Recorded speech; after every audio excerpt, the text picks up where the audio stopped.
Assalamualaikum warahmatullahi wabarakatuh. Saya Leni Jayanti dari kelompok 6. Di sini saya akan memberikan sedikit review dari makalah kelompok 9 mengenai pelaksanaan dan pembatalan putusan Basyarnas dalam sengketa ekonomi syariah. Dalam prosedur arbitrase dimulai dengan didaftarkannya surat permohonan para pihak yang bersengketa oleh Sekretaris Basarnas.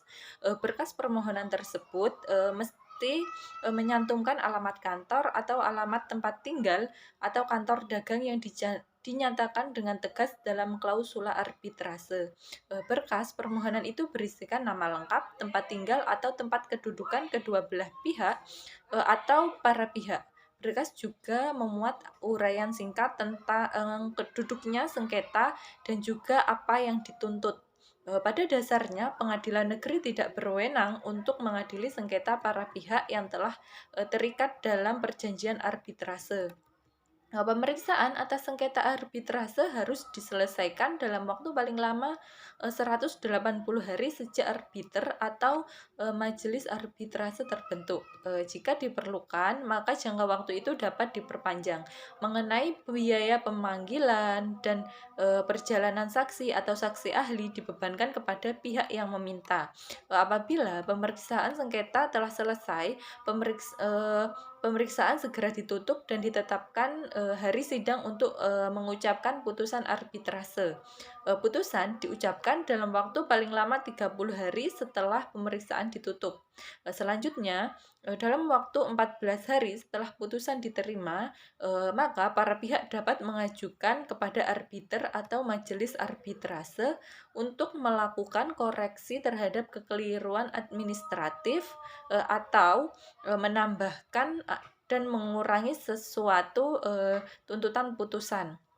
Kesepakatan penyelesaian sengketa atau beda pendapat secara tertulis adalah final dan mengikat para pihak untuk dilaksanakan dengan itikat baik serta wajib didaftarkan di pengadilan negeri dalam waktu paling lama 30 hari sejak pendaftaran.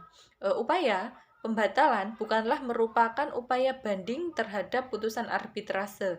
Pembatalan merupakan suatu upaya hukum yang luar biasa, atau dengan kata lain, pembatalan putusan adalah upaya hukum yang dapat dilakukan oleh para pihak yang bersangkutan untuk meminta pengadilan agama sesuai dengan peraturan Mahkamah Agung nomor 14 tahun 2016 agar suatu putusan arbitrase dibatalkan baik terhadap sebagian atau keseluruhan isi putusan. Putusan arbitrase umumnya disepakati sebagai putusan yang bersifat final atau banding.